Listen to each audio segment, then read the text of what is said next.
구약 성경 이사야 41장 8절에서 13절까지 있는 말씀을요, 우리 성경과 스크린 보고 합독합니다. 시작. 그러나 나의 종 너 이스라엘아, 내가 택한 야곱아, 나의 벗 아브라함의 자손아, 내가 땅 끝에서부터 너를 붙들며 땅 모퉁이에서부터 너를 부르고 내게 이르기를 너는 나의 종이라, 내가 너를 택하고 싫어하여 버리지 아니하였다 하였노라. 두려워하지 말라, 내가 너와 함께함이라. 놀라지 말라, 나는 내 하나님이 됨이라. 내가 너를 굳세게 하리라. 참으로 너를 도와주리라. 참으로 나의 의로운 오른손으로 너를 붙들리라. 보라, 내게 노하던 자들이 수치와 욕을 당할 것이요 너와 다투는 자들이 아무것도 아닌 것 같이 될 것이며 멸망할 것이라. 내가 찾아도 너와 싸우던 자들을 만나지 못할 것이요 너를 치는 자들은 아무것도 아닌 것 같고 허무한 것 같이 되리니, 이는 나 여호와 너의 하나님이 내 오른손을 붙들고 내게 이르기를 두려워하지 말라, 내가 너를 도우리라 할 것임이니라. 아멘. 오늘은 7월 마지막 주일 이사야 41장 8절에서 13절 말씀을 가지고요, 손 내밀어 잡아주시는 주님, 이런 제목으로 말씀을 나누겠습니다. 제목 같이 읽어봅시다. 손 내밀어 잡아주시는 주님. 요즘에 경제적으로 다들 힘들다고 합니다. 얼마나 힘든가? 많이 힘들다, 정말 힘들다, 기도 많이 해주셔야 된다, 그런 이야기를 참 많이 들어요. 기도 부탁을 많이 받는 건 대단히 좋은 것인데 그만큼 힘들다는 걸 느끼니까 좀 안타까운 마음이 있어요. 근데 여러분, 믿음의 사람들의 그 삶을 보면요, 경제적으로 힘들 때 흔들릴 수 있지만 쓰러지지 않습니다. 믿음의 사람들은 경제적으로 힘들 때 아무리 힘들어도 버텨내고 이겨낼 만한, 그 대한민국에 보릿고개가 있었던 것처럼 어려움은, 경제적인 어려움은, 가난은 극복할 수 있는 그 저력이 인간 안에 있다는 거죠. 인간은 그만큼 강인합니다. 그런데 내 뜻대로 안 되어 방황하는 자녀 때문에 한숨이 나올 때가 있다면 그때는 대단히 힘들다, 이런 얘기를 많이 듣게 됩니다. 힘을 내고 싶어도 더 이상 힘을 낼 수 없을 만큼 절망스러운 상황이 가정에 주어지면 쓰러진 자리에서 일어나지 못하는 그런 모습들을 많이 보게 된다는 거예요. 2010년도에 제가 만났던 집사님이 그랬는데요, 방황하는 자녀 때문에 이곳저곳으로 학교를 옮겨 다녔어요. 아이가 폭행 문제에 연루돼가지고 학교를 한 군데 옮겼고, 또 그 다음 강제 전학, 두 번째, 세 번째 옮기면서 굉장히 힘들어 했는데, 세 번째 학교에서도 안 되겠다, 이 아이 다른 학교 보내십시오 라고 권면을 하게 됐다는 거죠. 근데 소문이 나가지고 더 이상 다른 학교로 옮길 곳이 없는 거예요. 그러니까 짜증내는 아이에게 엄마가 한마디 했습니다. 너 정말 이젠 정신 차리자, 너 정말 이젠 그러면 안 된다.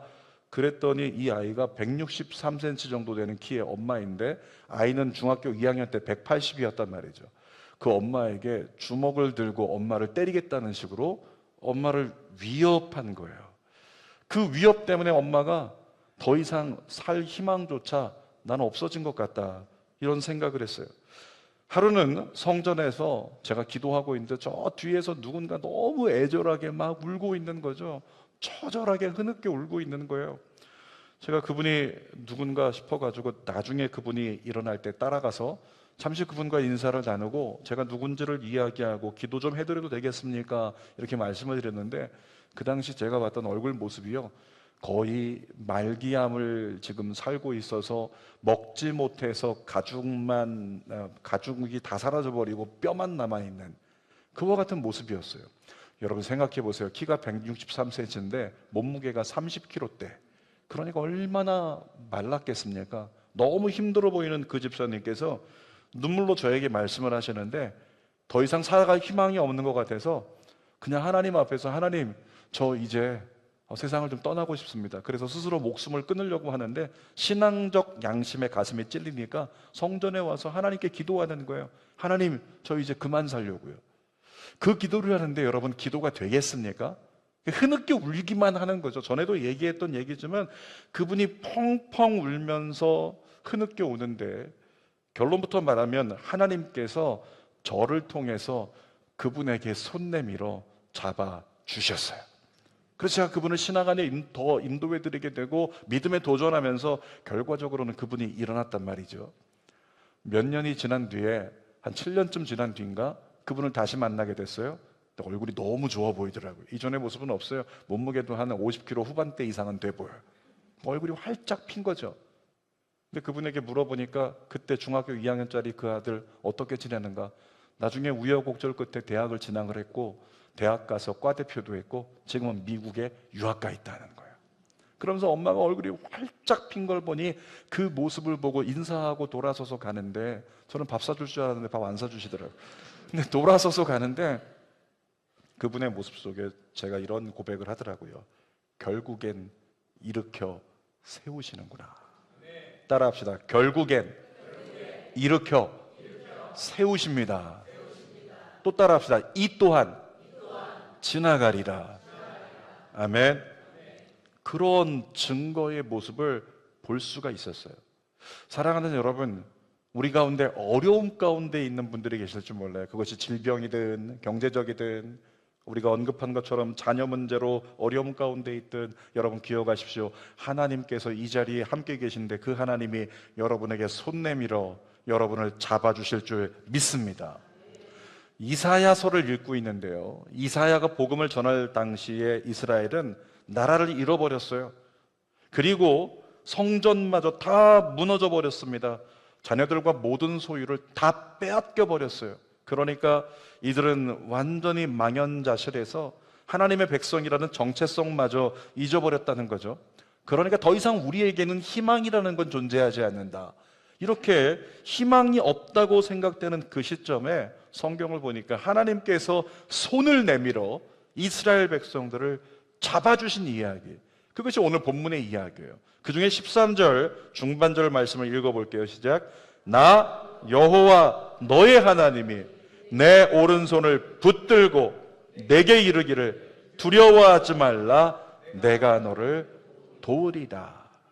여러분, 하나님께서 세 가지 약속의 말씀을 본문에서 주시는데요, 성경에 수많은 약속이 있지만 저는 이렇게 생각합니다. 이 세 가지 약속의 말씀을 붙들 수 있다면 어떤 상황에도 이 세 가지 약속의 말씀을 여러분이 붙여놓고 바라보고 거기에 의지할 수 있다면 전 일어날 수 있다고 믿습니다. 첫 번째, 주님이 약속하세요.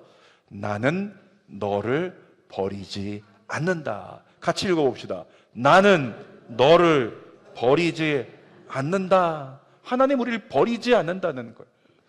저희 집에 예전에 작은 화재가 있었는데, 예전에 또 제가 했던 얘기긴 하지만 저희 딸이 3살 때였던 걸로 기억하는데요, 엄마와 함께 헤어숍에 갔어요. 근데 엄마한테 다급하게 전화가 걸려왔습니다. 아들이었습니다. 당시 초등학교 4학년이었어요. 근데 아들이 너무 침착하게 얘기를 하는 거죠. 엄마, 우리 집에 불 났어요. 아이가 완전 극티인데요.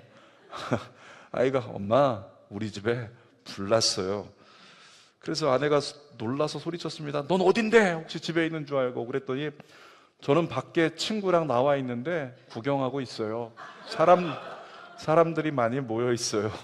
그렇게 얘기해서 엄마가 그냥 맨발로 뛰어가듯이 헤어샵 원장님께 딸 맡겨놓고 집으로 급히 달려갔습니다. 다행히 큰 화재 난 건 아니고 냄비에다가 끓이던 사골이 완전히 다 말라버리고 그 뼈가 타고 있는 거예요. 여러분, 뼈가 타고 있는 냄새 맡아보셨습니까? 굉장히 지독하거든요. 근데 그 연기가 새어나와서 주변 이웃들이 신고를 하게 되고 그렇게 소방차까지 오게 된 거죠. 다행히 올라가서 집문을 열고 들어가서 환기를 잘 시킨 이후에 문제 없다는 걸 확인한 엄마가 생각이 난 것은 아이죠. 딸, 헤어숍에 맡겨놓은. 그래서 헤어숍으로 얼른 달려갔습니다. 원장님이 안고 있는데 아이가 너무 울고 있는 거예요. 나중에 원장님에게 물어보니까 엄마가 헤어숍을 나가는 순간부터 아이가 울었대요. 자, 그 아이의 감정 얘기하려고 하는 거거든요. 근데 이 아이가 한동안 분리불안이 생겨가지고 한 달 동안인가 저녁마다 엄마를 찾고 아이가 불안해하는 모습을 보았어요. 나중에 아이에게 물어보니까 아이가 얘기합니다. 엄마가 자기를 버리고 간 줄 알았대요. 그러니까 아이의 감정은 뭐다? 버림받은 감정. 이 버림받은 감정이라고 하는 게 그렇게 사람을 비참하고 아프게 만든다는 거죠. 지난 주간에 뉴스에서 정말 저도 화를 이렇게 화가 올라오는 그런 뉴스를 본 적이 있는데 유기견 센터에서 유기견 한 마리가 입양이 된 거예요. 그러니까 유기견, 그 버림받은 상처가 있는 유기견이 입양될 때 거기서 사장님들이 어떻게 했습니까? 너 이제 가서 잘 살아, 사랑받으면서 잘 살아야 돼. 그리고 축복해서 보냈는데 7시간 만에 그 아이가 다시 들어왔어요. 그 앞에 버려진 거예요. 보니까 7시간 그 사이에 무슨 일이 있었는지 그 개의 털을 갖다가 머리만 남겨두고 몸을 그냥 몸통에 있는 털을 다 깎아버린 거죠. 그것도 이쁘게 깎은 게 아니라 가위로 막 듬섬듬섬 막 깎아놔가지고 엉망이 돼 있는 그 아이를 7시간 만에 파양을 해서 그 유기견 센터에다 갖다 버린 거예요. 그러니까 그것을 이렇게 방송하던 리포터가 얘기하는 거죠. 이 아이가 받았을 상처가, 마음의 상처가 얼마나 클까요? 이 아이가 버림받았다는 그 감정, 이 상처 어떻게 하면 좋습니까? 이러지 말았으면 좋겠어요. 그렇게 하면서 리포터가 굉장히 안타까워하더라고요. 여러분, 이 버림받았다는 감정, 짐승도 느끼는 그 감정. 근데 이스라엘 백성들이 하나님의 선민이라고 택함을 받았다가 결국에는 바벨론의 포로로 끌려가서 나라를 잃어버리고 성전도 무너져버리고 자녀도 모든 걸 다 잃어버린 가운데 바벨론의 포로가 되었을 때 이스라엘 백성들이 느끼는 감정이 그렇다는 거예요. 이제 하나님은 진짜 우리를 버리셨구나, 버림받았다는 감정, 그랬다는 거죠. 근데 그 하나님께서 그들을 향하여 이사야를 보내어 하나님의 진심이 무엇인지를 보여주시는 거예요. 8절 말씀 같이 읽어보겠습니다. 그러나 나의 종 너 이스라엘아, 내가 택한 야곱아, 나의 벗 아브라함의 자손아, 나의 종 이스라엘아, 이렇게 부르셨거든요. 여기서 종이라고 하는 건 우리가 생각할 때 노예, 그런 종이 아니에요. 내 모든 걸 맡길 수 있는, 내 사역을 위임할 수 있는 동역자, 내지는 우리가 직업으로 어떤 사업장으로 얘기한다면 거기에 지배인, 그런 사람들을 얘기할 수 있어요. 만약에 주는 교회에서 제가 자리를 부여해야 되는데 얘기한다면 제가 나의 종이라고 부를 때 나의 종 홍서연 목사야, 그렇게 부르면 되는 거예요. 그러니까 그런 종이 아니라 내 모든 걸 맡기고 신뢰할 수 있는. 이스라엘은 버림받았다고 생각됐는데 하나님이 뭐라고 부르셨다고요? 내가 신뢰하는 나의 동역자 이스라엘, 이렇게 부르셨다는 거죠. 그렇게 부르실 뿐만 아니라 계속 뭐라고 부르셨어요? 내가 택한 야곱아, 나의 벗 아브라함의 자손아. 그러면서 이스라엘의 무너진 정체성을 회복시키는 거예요. 내가 신뢰하는 자야, 나의 벗아, 내가 택한 이스라엘, 내가 택한 이스라엘, 정신 차려, 다시 정신 차려라 라고 말씀하고 있는 주의 말씀인 거죠. 8절 말씀 이어 9절도 읽어보겠습니다. 내가 땅 끝에서부터 너를 붙들며 땅 모퉁이에서부터 너를 부르고 내게 이르기를 너는 나의 종이라, 내가 너를 택하고 싫어하여 버리지 아니하였다 하였노라. 이 원어 성경을 보니까 뭐라고 써 있냐면 내가 너를 택하고 널 싫어하여 버리지 아니하였다. 내가 너를 절대로 내치지 않는다, 이런 의미가 있어요. 내가 너를 한번 선택했을 때 때로는 너를 징계할 수도 있어, 때로는 내가 너를 밀어낼 수도 있다, 너를 광야에 내던질 수도 있어. 그러나 너를 완전히 내치진 않으리라. 결국엔 주님께서 징계하시고 심판하실 때도 있지만 주님의 시선은 여전히 이스라엘을 향하여, 주님의 시선은 여전히 택함 받은 하나님의 백성들을 향하여 임하고 있다는 약속의 말씀을 주시는 거죠. 바벨론의 포로로 끌려간 이스라엘 백성들에게 우리 하나님께서 나는 너를 버리지 않는다, 이렇게 말씀하십니다. 여러분, 우리가 경험할 수 있는 실패가 있을 텐데요, 주님은 말씀하십니다. 네가 경험할 수 있는 실패가 너의 끝이 되진 않을 거야. 따라합시다. 실패가 끝이 되지 않으리라. 아멘입니까? 하나님께서 그렇게 약속하셨어요. 하나님의 백성에게는 실패할 수 있지만, 무너질 수 있지만, 깨질 수 있지만 그것이 끝이 되게는 하지 않을 거야, 약속하고 계신 거죠. 동일한 선언이 이 자리에 있는 저와 여러분들에게 임하고 있습니다. 자, 두 번째 하나님의 약속의 말씀을 함께 선포할게요. 시작. 내가 너와 함께한다. 한 번 더. 내가 너와 함께한다. 10절 상반절 말씀 읽어볼까요? 두려워하지 말라. 다시 한번 두려워하지 말라. 히브리어로 보니까요, 알티라라고 하는 단어가 쓰였는데, 이 단어의 의미가 뭐냐면 현재 진행 중인 너의 삶 가운데 있는 두려움을 중단하라, 이런 명령의 말씀이에요. 그러니까 두려워하지 말라는 건 위로가 아니에요. 두려워하지 말라는 건 어떤 설득이 아니에요. 두려워하지 말라고 성경이 말씀하는 건 너의 두려움을 중단하라. 그만 두려워하라. 그만. 하나님께서 이렇게 말씀하고 계시는 거예요. 여러분, 그렇게 말씀하시는 근거가 있습니다. 그것은 바로 하나님께서 예수 그리스도를 보내실 때 그 이름에 주셨던 의미. 우리 하나님 어떤 하나님이요? 임마누엘. 어떤 하나님이요? 임마누엘의 하나님. 10절 중반절 읽어보겠습니다. 내가 너와 함께하리라. 하나님께서 때로는 우리가 두려워할 때가 있는데, 두려워할 때 그 순간에 이해는 하지만 주님이 때로 명령하신다고요. 두려움을 그치라. 그만 두려워하라. 그러면서 뭐라고 말씀하세요? 내가 함께 하잖아. 내가 너와 함께 있잖아. 그만 두려워하라. 이렇게 하나님께 눈을 돌리도록 주님께서 말씀하실 때가 있다는 거죠. 여러분, 우리는 어떤 문제를 가지고 간절히 기도할 때요, 응답받는 패턴이 거의 비슷합니다. 우리는 기도하고 나면 실제적으로 문제가 빨리 해결되기를 원해요. 자, 비전센터를 위해서 기도하고 있습니다.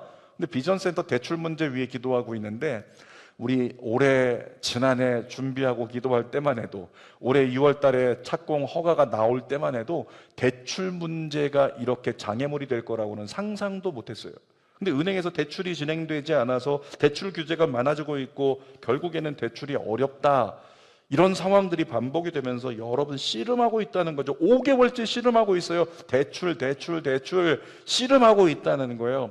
여러분, 그런데 우리 기도 많이 하고 있으니까 그 가운데 하나님의 응답이 임할 때 우리는 어떤 것을 응답이라고 생각해요?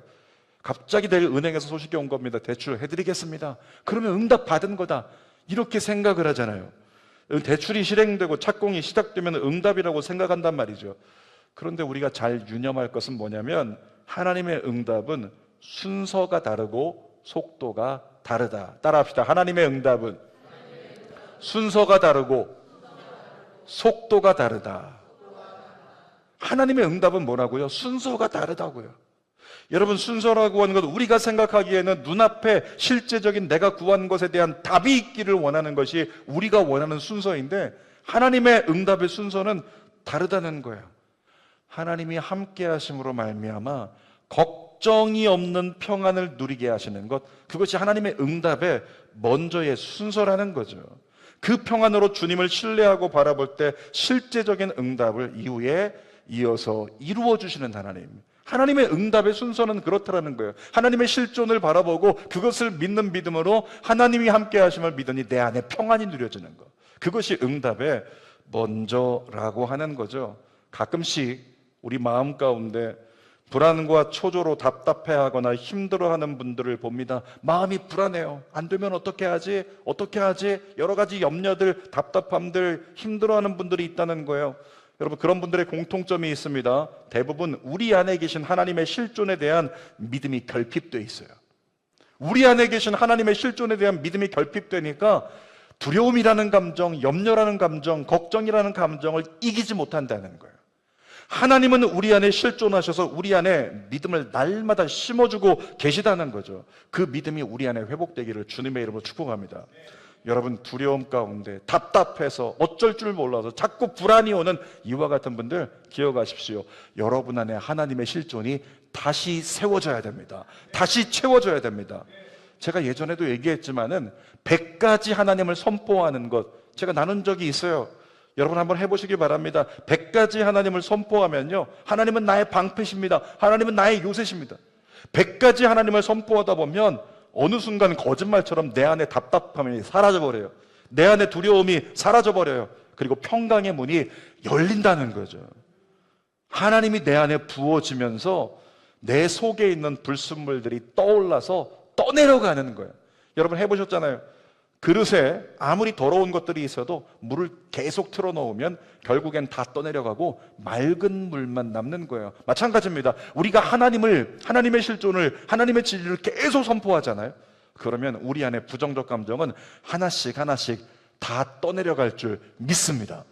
우리 한번 그 중에 10가지만 한번 선포해 볼까요? 스크린 보고 선포합시다. 시작. 하나님은 나의 왕이십니다. 하나님은 나의 방패십니다. 하나님은 악인의 일을 꺾으십니다. 하나님은 죽게 피하는 모든 자를 기뻐하십니다. 하나님은 나에게 큰 구원을 허락하십니다. 하나님은 나의 영혼을 건지십니다. 하나님이 나의 울음소리를 들으십니다. 하나님께 모든 즐거움이 있습니다. 하나님은 환난 날에 내게 응답하십니다. 하나님이 구원의 큰 영광을 베푸십니다. 우리 믿음으로 선포하면 우리 안에 어느 순간인가 부정적 감정으로 나를 붙잡았던 사단이 힘을 잃어버리고 하나님의 평안이 내 안에 밀려온다는 거죠. 경험할 수 있기를 축복합니다. 사랑하는 여러분, 인생의 가장 깊은 골짜기를 걸어가고 있는 그런 분들이 여러분들 가운데 있다면 지금 지나고 있는 그 순간이 터널처럼 답답하게 여겨질 수도 있어요. 그 사람에게, 그 성도에게, 그와 같은 영혼에게 주님이 선포하세요. 내가 함께하고 있잖아. 앞을 보고 사방을 보지만 말고 내가 너와 함께하고 있다는 그 진리를 바라보고 그 진리를 믿음으로 사수하고 믿음으로 선포하라. 하나님이 여러분과 함께 계십니다. 세 번째 주님이 약속하십니다. 내가 너를 도우리다. 다시 한번요. 내가 너를 도우리다. 우리 13절 중반절을 읽어보겠습니다. 나 여호와 너의 하나님이 내 오른손을 붙들고 내게 이르기를 두려워하지 말라. 내가 너를 도우리라. 하나님께서 뭐라고 말씀하시냐면, 다시 볼게요. 말씀. 나 여호와 내 하나님이 내 오른손을, 그 다음 세 글자 뭐라고 써 있어요? 붙들고. 같이 붙들고.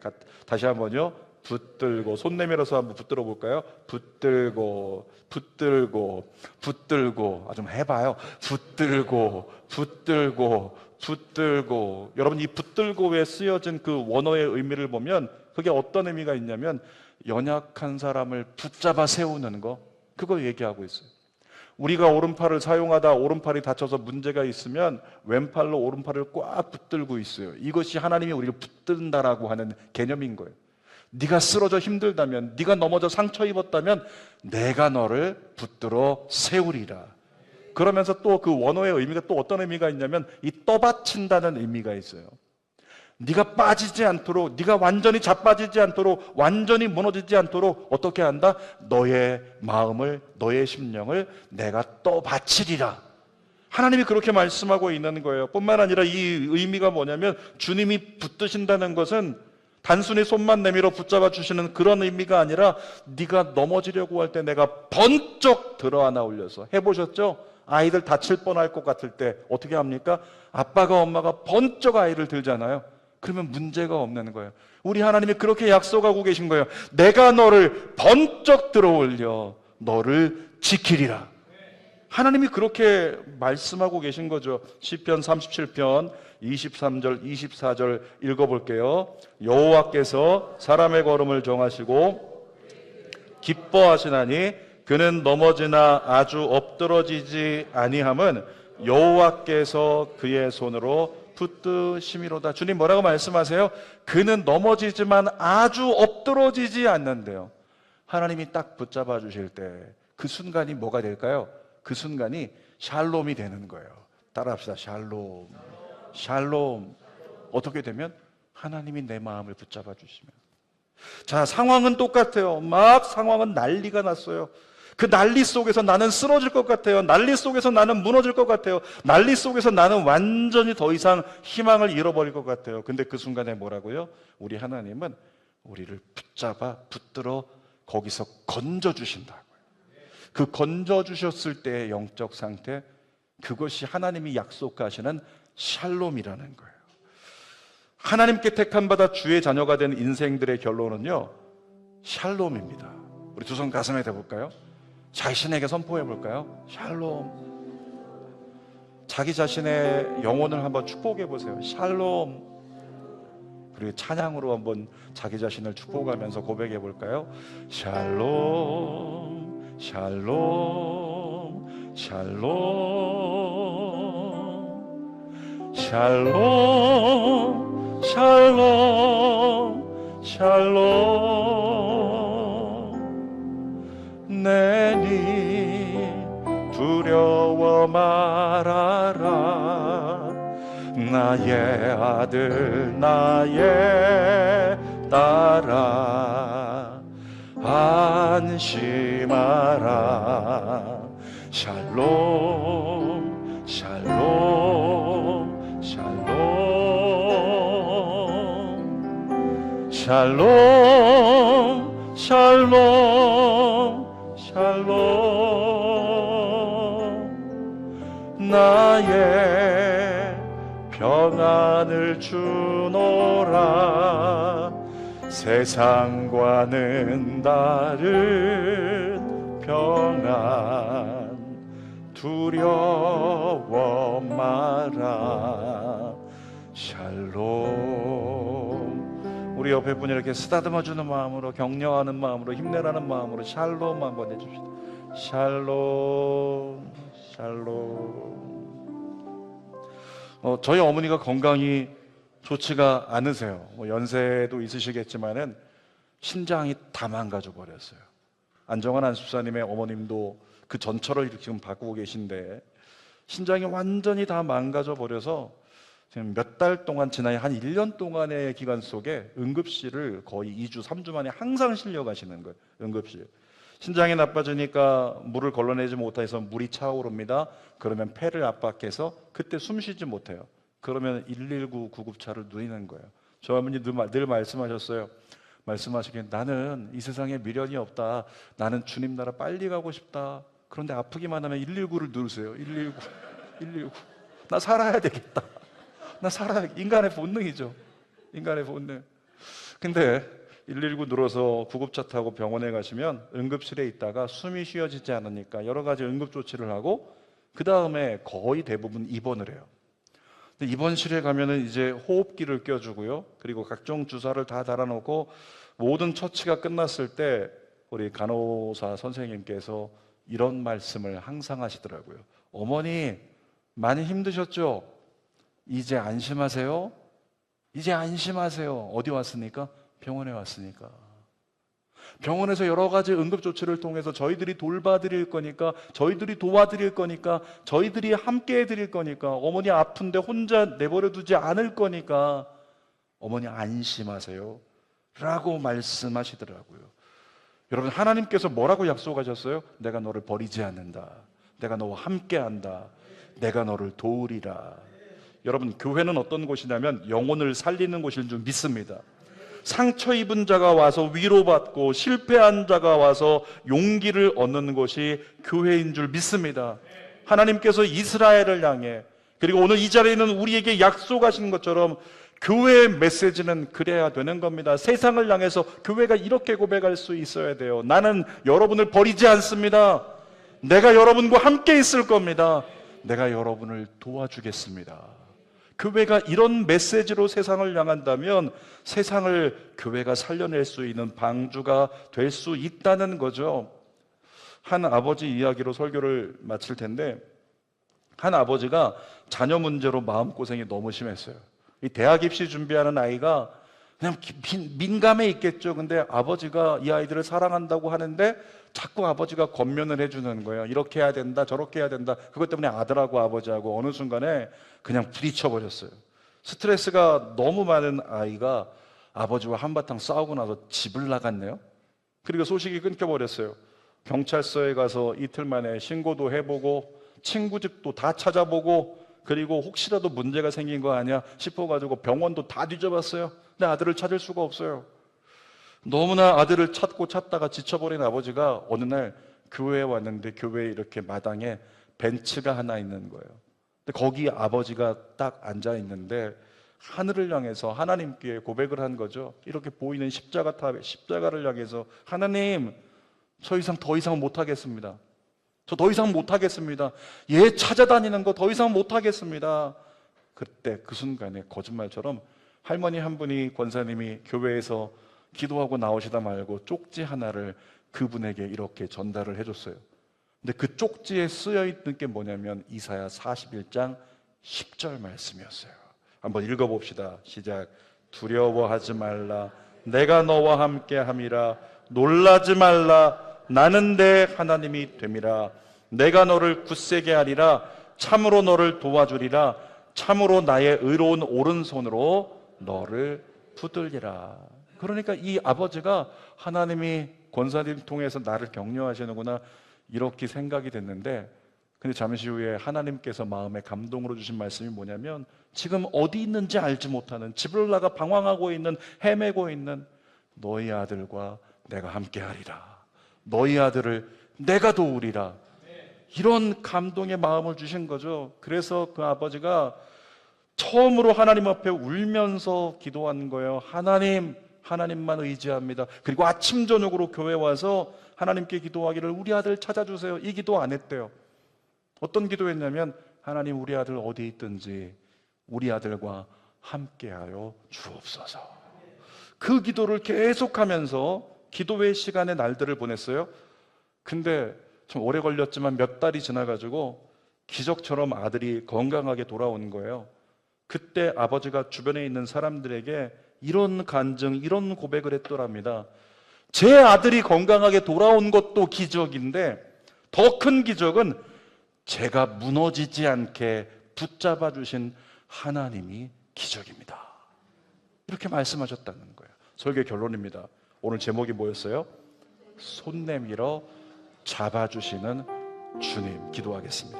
살아계신 아버지 하나님, 우리에게 있어서 가장 큰 기적은 우리의 필요가 채워지는 게 아니라 내가 무너지지 않도록 믿음으로 나를 지켜주시고 널 버리지 않는다, 너와 함께하리라, 너를 도우리라고 약속하시는 그 약속의 말씀이 나에게 믿음이 되어 견뎌내지고 있는 나, 이겨내지고 있는 나, 그것이 기적이었음을 하나님, 우리가 간증을 통해 깨닫는 것처럼 오늘 이 자리에 있는 성도들, 힘들고 어려운 수많은 일들이 있겠지만 하나님, 그 모든 상황에서 주님 때문에 견뎌낼 수 있는 하나님의 붙드심, 손 내밀어 잡아주시는 주님, 그것이 기적이 되게 하여 주시옵소서.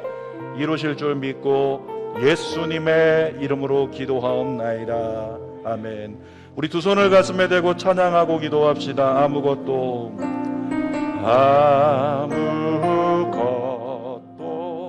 두려워 말라. 주 나의 하나님이 지켜주시네. 놀라지 마라. 겁내지 마라. 주님 나를 지켜주시네. 내 맘이 힘에 겨워, 내 맘이 힘에 겨워 지칠지라도 주님 나를 지켜주시네. 세상의 험한 눈과 몰아칠 때도 주님 나를 지켜주시네. 손 내밀어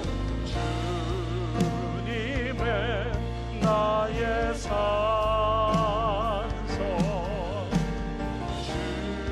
주님은 나의 요새, 주님은 나의 소망, 나의 힘이 되신겨. 내 마음이 힘에 겨워 지칠지라도, 내 마음이 힘에 겨워 지칠지라도 주님 나를 지켜주시네. 세상의 험한 눈과 몰아칠 때도 주님 나를 지켜주시네.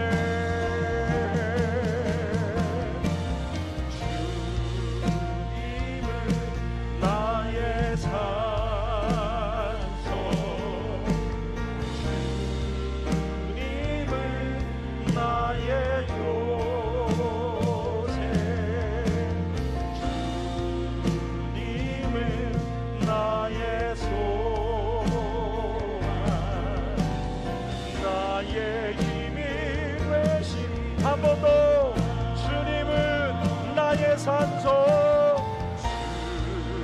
주님은 나의 산소